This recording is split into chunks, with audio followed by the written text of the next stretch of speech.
ప్రేమను తీసుకుని ఇల్లు వదిలి వెళ్లిపోతున్న ధీరజ్.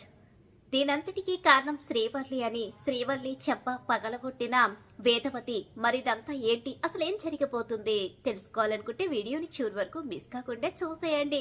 ట్విస్ట్ అయితే లాస్ట్ లో ఉండబోతుంది. మరి ట్విస్ట్ అయితే అదిరిపోయింది. ఇక ఇక్కడ ధీరజ్ విషయంలో టెన్షన్ పడుతూ ఉంటాడు రామరాజు. అయితే రామరాజు చాలా కంగారు పడిపోతూ ఉంటాడు. కొడుకు ఇంకా రాలేదేంటి, అసలు ఎక్కడికి వెళ్ళాడు, వీడు భోజనం చేశాడో లేదో అని చెప్పేసి అడుగుతూ ఉంటాడు.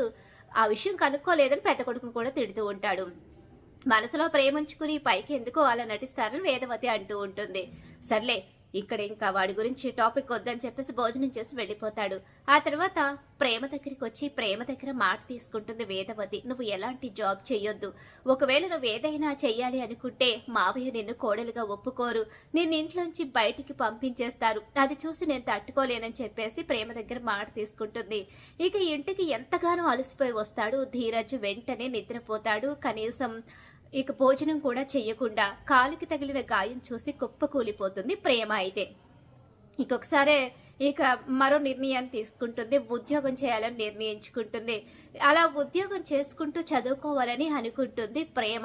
ఇక ఇక్కడ చూస్తే మేనత్తకు మాట ఇచ్చింది, ఉద్యోగం చేయడంలో తప్పు లేదు కదా అని చెప్పేసి ధీరజ్కి 2 వేలు చూపించి 1 వేలు పట్టుకోమంటే ఉద్యోగం చేయడం కరెక్ట్ అని అనుకున్న వేలైతే ధీరజ్ పట్టుకుంటాడు. కానీ నువ్వు ఎలాంటి ప్రయత్నాలు చేయడానికి లేదని చెప్పేసి ధీరజ్ అయితే చెప్తూ ఉంటాడు. ధీరజు అలా చెప్తూ ఉంటే సరే నేనేం చేయనని చెప్పి చెప్తుంది. కానీ జాబ్ చూసుకుంటుంది. జాబ్ చేస్తూ చదువుకోవడానికి సిద్ధపడుతుంది. ప్రస్తుతం తను వేరే ఊరు వెళ్ళి చదువుకోవాలనుకుంటుంది కదా, అక్కడైతే ఎవరికి తెలియదు అన్నట్టుగా జాబ్ చూసుకునే ప్రయత్నం చేస్తుంది. అక్కడికి వెళ్ళడానికి సిద్ధపడుతుంది. అక్కడికి వెళ్లే ముందే జాబ్ వచ్చిందని చెప్పేసి ఇక ధీరజ్ కూడా అక్కడ కాలేజీలో జాయిన్ చేయడానికి ఎంతో కష్టపడి డబ్బు అయితే కట్టేస్తాడు. జాబ్ వచ్చిందని ప్రేమకి ఫోన్ వస్తుంది. చదువు కోసం వేరే ఊరు పంపించడానికి రామరాజు కూడా అంగీకరిస్తాడు. అలా అంగీకరించడంతో ఈలోగా జాబ్ వచ్చిందని ఫోన్ రావడంతో ఫోన్ లో మాట్లాడుతూ ఉండగా వినేస్తుంది శ్రీవల్లి వినేసి రామరాజుకి అయితే ఈ విషయాన్ని చెప్పేస్తుంది. తను చదువుకోవడానికి కాదు జాబ్ చేయడానికి వెళుతుందని చెప్పేసరికి ఒక్కసారి రామరాజు ఎన్నిసార్లు చెప్పినా మీరు నన్ను మోసం చేస్తూనే ఉన్నారంటూ అసలు విషయాన్ని వినకుండా, చదువుకుంటూ జాబ్ చేయాలనుకున్న విషయాన్ని వినకుండా ఇక శ్రీవల్లి చెప్పిందే నిజమనుకున్న రామరాజు ప్రేమని అసహించుకుని ఇక నువ్వు నా ఇంట్లో ఒక్క క్షణం కూడా ఉండడానికి లేదు, వెళ్ళిపోమంటూ ప్రేమని బయటికి వెళ్ళిపోమని చెప్తాడు. ప్రేమ ఏడుస్తూ బయటికి వెళ్ళిపోబోతూ ఉండగానే ఇక తను కూడా బ్యాగ్ తీసుకుని బయటకు వచ్చేస్తాడు.